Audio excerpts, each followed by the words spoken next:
me a god. They call me a god.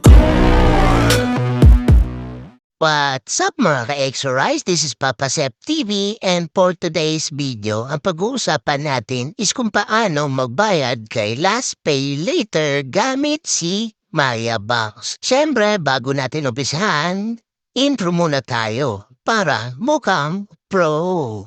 Subscribe now and press the bell icon. Never miss an update.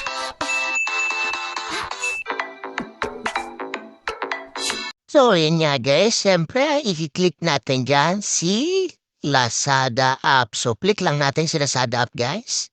At antay lang natin, nagle-loading lang. At siyempre guys, mapupunta kayo dito sa dashboard ni Lazada app. So, makikita nyo dyan guys sa baba, no, yung home. And siyempre guys, i-click natin dyan yung account, no. So, click natin yung account at nandito na nga tayo sa account, no guys. So, swipe lang natin pataas para makita yung Lazada wallet natin, no? So, swipe lang natin. So, kung nakikita nyo dyan, guys, yung balance natin kaya, no? Lazada wallet is 0, no? And sa Last Pay Later Credit naman is 1,905 yung balance na lang natin. So, dati 1,000 lang, guys, yung ano natin, no? So, nadagdagan siya, nag-increase siya ng 1,000 pesos, kaya naging 2,000, no? So, i-click lang natin dito si Last Pay Later Credit, no? Yung amount mismo. At mapupunta tayo dito kay Last Pay Later.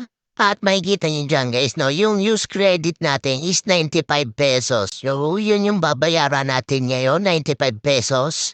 Siyempre guys, kiklik lang natin dito si All Bills Statement, no? So, click lang natin. So, nakalagay nga dito sa bill na guys is no outstanding bills, no? So, makikita dyan guys yung recently, bills natin, no? So, ang i-click natin yan guys, si unbilled, no? So, click lang natin. So, magpe-pay in advance na nga tayo guys, no? So, 95 pesos lahat ng natin, credit natin kay last pay later. So, click lang natin yung pay advance. O, nandito na nga tayo sa last pay later repayment, no? So, click lang natin yung confirm sa baba. After niyan guys, is magpapakita to si confirm, payment, no? So, confirm lang natin. Click lang natin yung confirm ulit. At magpapakita nga dito guys sa select payment method, no? So, nakalagay dyan guys is yung GCash. So, ang gagamitin naman natin guys na method payment is si PayMaya. So, click natin si PayMaya. At kapag na-click na natin si PayMaya guys is click lang natin yung sa baba, yung Pay Now. At antayin lang natin kasi nag-loading siya. Saglit lang naman yan guys. So after nga mag-loading guys is pagpapalalabas tong enjoy shopping on Lazada. So leave lang natin to, no? At ayun na nga guys, nakalagay dito is payment success. So success na yung payment natin kay Last Pay Later Credit. So click natin yung view order guys. At nandito na nga tayo sa order details, no? So nandiyan yung order number, date, and yung amount na hiniram natin kay Last Pay, no? So, back home lang natin, i-back lang natin. At i-click lang natin yung home guys, no? Sa taas, click lang natin. At nandito na nga tayo sa home ni Lazada. At nandito tayo sa dashboard niya. And click lang ulit natin yung account sa baba.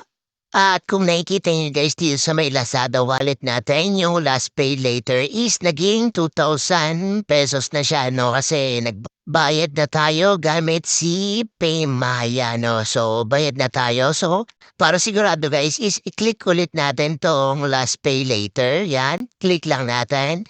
And nandito na nga ulit tayo sa Last Pay is yung outstanding credit natin is 0, no? So, use credit is 00 na, no? So, successful yung pagbayad natin kay Last Pay gamit si Maya. At yun na nga guys, no, hindi lang nagtagal is nag-text na si PayMaya, no? So, andyan na yung text niya, basahin niyo na lang. At sana nagustuhan niyo itong video na to guys. Kung nagustuhan niyo, syempre, don't forget to like, share, and subscribe. Thank you and God bless.